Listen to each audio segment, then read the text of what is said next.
आज का विषय क्या है? मंगेश शॉपिंग।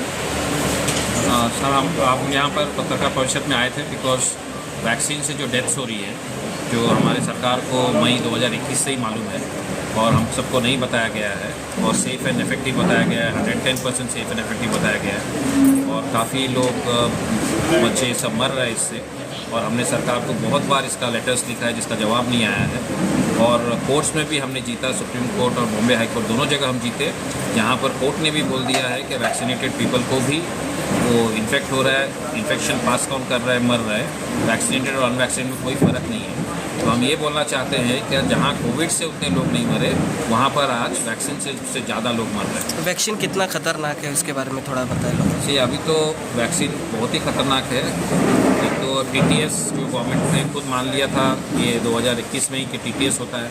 इस TTS यानी इसका थ्रोम्बोटिक आपका ये ब्लड क्लॉट्स होता है जो आपका ब्रेन स्ट्रोक हो सकता है, आपका हार्ट अटैक हो सकता है। ये छोड़ के जो खाली TTS माना गया है, लेकिन इससे कैंसर काफ़ी बड़ा है, डायबिटीज़ काफ़ी बड़ा है, पैरालिसिस काफ़ी बड़ा है। जितना आप देख रहे हैं कि चलते फिरते लोग गिर के मर रहे हैं, स्पोर्ट्समैन लोग मर रहे हैं, उसका भी रीज़न है बिकॉज आपका अभी जो आपने अगर कोविशील्ड लिया है तो आपका DNA चेंज कर दिया गया है। ये टेक्नोलॉजी क्या है? ये GMO टेक्नोलॉजी है। आपका DNA चेंज हुआ है, आपका जो सेल्स है वो स्पाइक प्रोटीन बना रहा है, जो उसका काम नहीं है स्पाइक प्रोटीन बनाना, वो स्पाइक प्रोटीन बना रहा है और ये स्पाइक प्रोटीन जाके आपके ब्लड में क्लॉट्स कर रहा है। तो अगर आप एक अच्छा नेटफ्लिक्स में मूवी है डाइड सडनली, उसको आप देखेंगे तो जहाँ पर जो मरते हैं उनके ब्लड से लोग ब्लड निकालने का ट्राई कर रहे हैं तो इतना लंबा लंबा क्लॉट्स निकल रहा है। तो ये क्लॉट्स बॉडी में आ रहा है जिसके लिए लोग मर रहे हैं। प्लस इसमें अभी एक स्टडी में पाया गया है क्या हमारे हार्ट के बाजू में जो फैट्स जमता है, ये वैक्सीन वो फैट्स को नहीं जमने दे रहे। तो होता क्या है कि जब भी हम ज़्यादा ओवर एक्सर्शन करते हैं, स्पोर्ट्समैन लोग क्यों मर रहे हैं? बिकॉज जब भी उनका ओवर एक्सर्शन होता है, हार्ट ज़्यादा पंप करता है, उनको ज़्यादा ग्लूकोज लगता है, तो हार्ट के बाजू में जो फैट्स है उससे वो ग्लूकोज लेते हैं। लेकिन जो भी वैक्सीनेटेड लोग हैं, और अभी रिसेंट स्टडी आया है ये कि वैक्सीनेटेड लोगों के हार्ट के पास वो फैट जम ही नहीं रहा और अनवैक्सीनेटेड लोगों का प्रॉपर है। सो जो स्पोर्ट्स पर्सन जो ये वैक्सीन लिया है और काफ़ी एक्सर्ट कर रहा है, उसको ग्लूकोज नहीं मिल रहा है तो इमीडिएट डेथ हो रहा है। ये एक हो गया। दूसरा हो गया कि आपका हार्ट अटैक, वो क्या है? Mechanical failure. मैकेनिकल फेलियर क्यों हो रहा है? ब्लड क्लॉट से। तीसरा है आपका इलेक्ट्रिकल फेलियर। इलेक्ट्रिकल फेलियर क्या है? हार्ट का कार्डियक अरेस्ट। कार्डियक अरेस्ट क्या होता है? कार्डियक अरेस्ट होता है कि आपका ब्रेन इलेक्ट्रिकल सिग्नल्स दे रहा है हार्ट को पंपिंग करने के लिए, लेकिन जो पंपिंग मैकेनिज्म से जहाँ से सिग्नल आ रहा है वहाँ पर आपका स्पाइक प्रोटीन्स आके बैठ गया है। वहाँ पर जब स्पाइक प्रोटीन्स आके बैठ गया, आपका सिग्नल नहीं आ रहा है तो होता क्या है? आपका हार्ट जो पंप कर रहा है खट से कोलैप्स हो जाता है और आप सट से उधर ही गिर के मर जाते हैं। इसको बोलते हैं कार्डियक अरेस्ट। तो ये सब सारा वर्ल्ड में हो रहा है, कल यहीं पर नहीं, सारा वर्ल्ड में हो रहा है। सब लोग मान रहे हैं, कल हमारा देश नहीं मान रहा है। और हम यही चाहते हैं कि सरकार इसमें बोले कि ये हो रहा है, डॉक्टर्स लोग जानेंगे। जैसा अभी बताया दिलीप साहब थे तो उनका लड़की TTS से मरी, अभी इधर ही है, तो उसका क्या प्रॉब्लम था कि प्लेटलेट्स तो कम हो रहा है लेकिन क्लॉट बढ़ रहा है। ये कैसे हो सकता है? पॉसिबल ही नहीं है। तो सरकार अभी जो है वैक्सीनेशन को जो है प्रोत्साहित कर रही है, प्रमोट कर रही है और ऐसे में जो है बहुत सारे लोगों ने बूस्टर डोज तक ले लिए, 3 डोज ले लिए हैं, उसके लिए क्या करना चाहिए? उसके लिए हमारे पास डिटॉक्स प्रोटोकॉल है, हमने आज आपको भी दिया है। एम के वेबसाइट में आप जाइए, अवेकन इंडिया मूवमेंट के वेबसाइट में, वहाँ डिटॉक्स प्रोटोकॉल दिया हुआ है। बहुत सारे डिटॉक्सेस सक्सेसफुली विद डेटा हमने दिया है। डॉक्टर अभय चेटा यहाँ बैठे हैं, होम्योपैथी के वो भी देते हैं। हमारे पास सल्फर डाइऑक्साइड का डेटा है, तो काफ़ी सारा है। इवन डॉक्टर BRC का डेटा है, तो वो सक्सेसफुली प्रूव हो रहा है। अभी हो क्या रहा है आपका बॉडी में कि कुछ सेल्स स्पाइक प्रोटीन बना रहे हैं, कुछ सेल्स नहीं बना रहे हैं। जो सेल्स स्पाइक प्रोटीन बना रहा है वो क्या हो गया? वो कैंसरस हो गया, बिकॉज उसमें आपका बॉडी उस हिसाब से बनने के लिए नहीं था। अभी आपको वो सेल्स को मारना है, तो वो सेल्स को अगर आप मार दोगे तो आप फिर तंदुरुस्त होने होंगे। तो इसके लिए सिंपल टेस्ट है, जैसे D-डाइमर टेस्ट हो गया, आपका सिंपल रेगुलर ब्लड टेस्ट हो गया, आपका लिवर फंक्शन टेस्ट हो गया। तो इससे आपको पता चलता है, D-डाइमर टेस्ट से आपको पता चलता है कि आपका ब्लड क्लॉट्स कितना है। तो इससे आपको पता लग जाएगा। अगर आपका ब्लड क्लॉट्स हायर साइड में है तो आपको इमीडिएटली एक्शन लेना है। तो ऐसा लगता है कि अंतर्राष्ट्रीय दबाव होने के कारण जैसे कुछ व्यापारी संघ है जो सरकार पर दबाव डाल रहे हैं और इस सब चीज़ों को बढ़ावा देने की कोशिश कर रहे हैं। आपने बिल गेट्स का भी नाम लिया है और इन सब चीज़ों को लेकर क्या कहना है?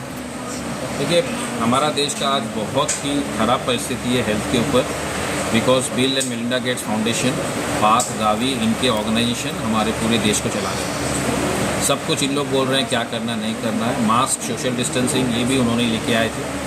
और हमारा जो नीति आयोग है, हमारा जो हेल्थ मिनिस्ट्री है, हमारा जो NTAGI है जो वैक्सीन्स पास करता है, ये सब के सब PHFI में बैठते हैं, public health foundation of India, और इसमें उनको मिलियंस ऑफ डॉलर्स मिलता है। तो ये कॉन्फ्लिक्ट ऑफ इंटरेस्ट है और इसका केस भी हमने बॉम्बे हाई कोर्ट में फाइल करके रखा है कि आप ये नहीं कर सकते। और उन लोग जो फॉरेन बॉडी बोलती है बिल एंड मेलिंडा गेट्स, वही हम पे थोप रहे। आप मेरे को बताइए ना, आयुष को क्यों नहीं पहले लाया, होम्योपैथी आयुर्वेदिक को क्यों नहीं पहले लाया? हमारा तो 2 मिनट में ठीक कर दिया। MP जो थे लांके साहब अहमदनगर का, आप सबको पता है, आप सबने रिपोर्ट किया है, इतना बड़ा कैंप चलाया उन्होंने, वहाँ तो नेचुरोपैथी से सबको ठीक किया। दुनिया का सबसे बड़ा कैंप चलाया, हज़ारों लोग ठीक हो गए, तो नेचुरोपैथी से कैसे ठीक हो रहे थे? जिस तरीके से आपने उद्धव गवर्नमेंट पे भी आरोप लगाया है कि उनकी सरकार में भी बहुत सारी चीज़ें गलतियां हुई हैं और जिस पे लोकल ट्रेन में भी ज़बरदस्ती, और जो लोग नहीं लेना चाहते थे वैक्सीन उनको भी लिया गया, उस पर क्या कहना है? उन्होंने जेनोसाइड किया है, उद्धव ठाकरे का जो गवर्नमेंट है जेनोसाइड किया है। अगर आपको याद रहेगा तो धमकी देते थे कि मैं वापस लॉकडाउन लाऊंगा, जैसे उसका बाप का ही है, मैं वापस लॉकडाउन लाएंगे। उनका खुद का मिनिस्टर्स लोग मास्क नहीं पहनते थे। जब भी 500 रुपये का फ़ाइन हुआ और तभी वीडियो रिलीज़ हो गया, क्या उनका मिनिस्टर था जो जेल में गए थे, क्या नाम है, 3 महीना, राइट हैंड पर्सन उनका शिवसेना, संजय राउत का कोई मैरिज फंक्शन था रिनेसेंस में, और 500 रुपये जिस दिन हुआ उसका 2 दिन बाद उनका मैरिज फंक्शन हुआ। पूरे अपने कलेक्टर्स, अपने मिनिस्टर्स, अपने सब लोग वहाँ बिना मास्क का 2 दिन पार्टी किया, सबका वीडियो निकला, किसी पे भी फाइन लगा। मैंने खुद चीफ सेक्रेटरी को जाके कंप्लेन किया कि उनके 500 रुपये फ़ाइन लगाइए और रिलायंस पे 50,000 रुपये का फ़ाइन लगाइए, कुछ नहीं हुआ। और उसका 2 दिन बाद वो नासिक से अनाउंस करते हैं कि मोदी साहब नहीं पहनते इसलिए मैं भी नहीं पहनता हूँ मास्क। ये हाल है। तो आपकी डिमांड्स क्या है, किस तरीके से, क्योंकि बहुत सारे बच्चे हैं जो इस पर मरे हैं, आप जस्टिस की बात कर रहे हैं, गवर्नमेंट से क्या अपील करना चाहते हैं? देखिए 2-3 चीज़ है। पहला तो जो फोर्सफुली दिया गया वो कभी नहीं होना चाहिए, अभी सब कोर्ट्स ने भी पास कर दिया, सुप्रीम कोर्ट ने बोल दिया कि आपका आर्टिकल 21 फंडामेंटल राइट्स के अगेंस्ट है। दूसरा चीज़, आप कोई भी दवाई दे रहे हो तो इन्फॉर्म्ड कंसेंट देना जरूरी है। आपको बताया जाए कि ये आप नई लोगों तो भी बच सकते हो, इसका कोई साइड इफ़ेक्ट्स क्या क्या है, आपको बता के आपकी मर्ज़ी से आप लीजिए। ये बहुत ज़रूरी है हर एक दवा के लिए, कोई भी दवा हो, वैक्सीन हो, कुछ भी हो, ये इन्फॉर्म कंसेंट जरूर आना चाहिए। तीसरा है कि जैसा अभी हितेश काडवी की मम्मी थी, उनका हस्बैंड नहीं है, एक ही लड़का था, आज उनके लिए तकलीफ़ है जीना, तो उनके लिए कंपनसेशन दिया। और एक कंपनसेशन एक लीगल रूट होता है, जो गलती हो गई उसको तो सुधार नहीं सकते, लेकिन उसको कंपनसेट करके सुधार कीजिए। तो इनको कंपनसेट किया जाए, तो इसके लिए हमारे बहुत सारे केसेस फाइल है और इसको फास्ट ट्रैक कोर्ट हम मांग रहे हैं कि फास्ट ट्रैक कोर्ट में ये सब कंपनसेशन दिया जाए। और ये कंपनसेशन सरकार खुद न दे, बिकॉज वो हमारे ही पॉकेट से जाएगा, हमारे GST पैसे से जाएगा, ये सीरम इंस्टीट्यूट से वसूल है। फोर्थ थिंग, पनिशमेंट किसने मैंडेट किया, क्यों मैंडेट किया, क्यों लॉकडाउन लाया? जैसा मैंने बताया कि लॉकडाउन का तो कोई प्रूफ ही नहीं, किसने लॉकडाउन डिक्लेयर किया, क्यों लॉकडाउन लाया गया, क्यों मैंडेट्स लाया गया, क्यों ज़बरदस्ती की गई, ये सब पे कोर्ट में केस हो और इनको जेल में डाला जाए। अंतिम सवाल है कि डेटास की जो है, बहुत सारे डेटास है जो गवर्नमेंट ने रिवील्स नहीं किए हैं, उसको लेकर भी क्या कहें? जो अभी अगर आप वैक्सीन डेटा बोल रहे हो तो रिवील हुआ ही नहीं, जैसे सर ने अभी बताया, और डेटा को भी टाइम ही नहीं दिया गया। पहले तो फटाफट इमरजेंसी यूज़ ऑथराइजेशन, अगर आप पूरा वर्ड पढ़ोगे तो सैंक्शन क्या हुआ, restricted use, emergency use authorization. जब ये रेस्ट्रिक्टेड यूज़ था और हर्षवर्धन जी तब ये अपने हेल्थ मिनिस्टर थे, उन्होंने पार्लियामेंट में बोला कि सबको वैक्सीन की ज़रूरत नहीं है, बिकॉज वो खुद डॉक्टर है।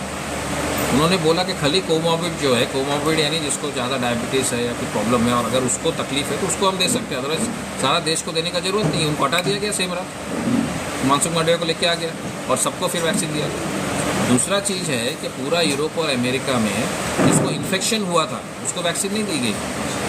इन्फेक्शन हुआ यानी आप में आपका एंटीबॉडी आ गया।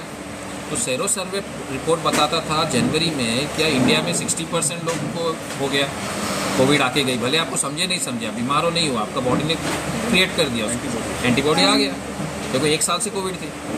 उसके बाद मई और जून का जो रिपोर्ट आया उसमें 97% सेरो पॉजिटिव आ गया।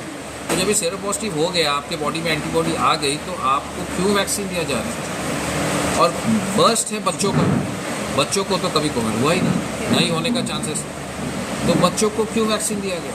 संजय राय जो एम्स के चीफ थे, उन्होंने इमीडिएटली ट्वीट किया था उसी दिन जब बच्चों का चालू हुआ, क्या इसमें द रिस्क ज़्यादा है, बेनिफिट नहीं है बच्चों को देकर। बच्चों नहीं मर रहे, बच्चों को कोविड हुआ ही नहीं है, तो क्यों हर एक स्कूल हर एक कॉलेज के बच्चों को वैक्सीन दिया गया? और कितने लोग मरे? हमारा जो डेटा है, जो आप लोग ने जो छापा है, उसमें करीब 200 बच्चे। तो ये तो अननेसेसरी डेथ है। तो अब तक कितने वैक्सीन्स लगे हैं और कितने डेटास है जो हमारे पास?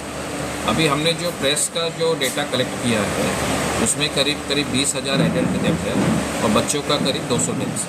तो कितने कोविड? और बच्चों का डेथ ध्यान लीजिए, वो कोविशील्ड के लिए नहीं था, वो कोवैक्सीन था। बच्चों के लिए कोवैक्सीन पास हुआ।